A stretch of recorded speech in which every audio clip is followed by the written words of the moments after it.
In the mid-1990s, the internet rapidly expanded from a quiet academic network into a sprawling digital Wild West. Thousands of new web pages were appearing every single day. But engineers had built a space holding millions of documents without building a reliable map. There was no accurate directory to tell you where anything was actually located. If you logged on through a slow dial-up connection, you were largely on your own. Looking for a specific piece of information meant clicking blindly through primitive interfaces, hoping you might stumble across the right URL. All the promise of global connectivity fell flat at the user level.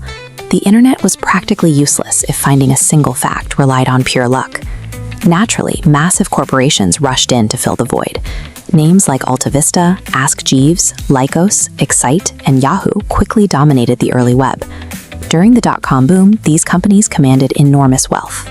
They boasted huge server farms, hundreds of millions of dollars in venture capital, and absolute control over the internet's daily traffic. Yet, despite having all the engineers and cash in Silicon Valley, their core search features were terrible. The basic mechanics of finding a website remained incredibly frustrating. They had monopolized the attention of the early digital world, but they were sitting on a broken product. To understand why it was broken, look at this abstract diagram of how an early search algorithm functioned. These systems relied on a crude mechanism called text matching.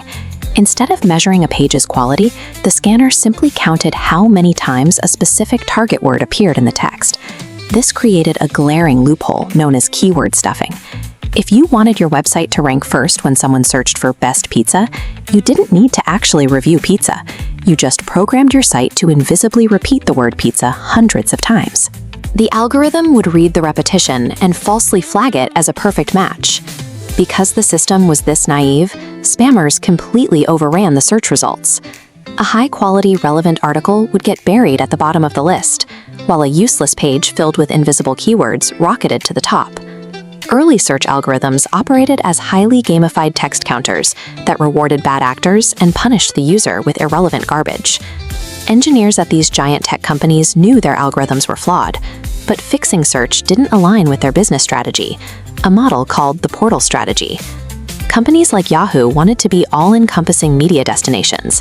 The goal was to capture your attention and keep you trapped inside their specific ecosystem. Sending you away to another website was bad for business. To keep you clicking, they built intensely cluttered homepages packed with weather widgets, stock tickers, breaking news, sports scores, and flashing banner ads. Because revenue depended on keeping you on their portal, delivering a fast, accurate search result became counterproductive. Real web search was demoted to an afterthought. The early tech giants failed to fix the internet's biggest problem because their own business model required them to look the other way. They prioritized maximum user distraction over basic utility. The solution eventually came from two college students working out of a cramped dorm room. They approached the chaos of the web from a strictly academic, uncorporate perspective. Their thesis rejected everything the giant tech companies were doing. They ignored the portal model entirely. They didn't want to build a destination. They wanted to build a router that actually worked. Instead of a homepage crammed with blinking ads and news feeds, they launched a stark, minimalist screen. It had one logo and one blank text box. It offered zero friction.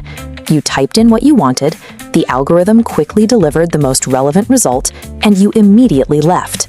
It solved the exact problem the user had, without trying to trap them. Google conquered the early internet by recognizing a simple truth about human behavior online. In an environment overflowing with noise, flashing ads, and digital clutter, power inevitably flows to the entity that provides the most reliable signal.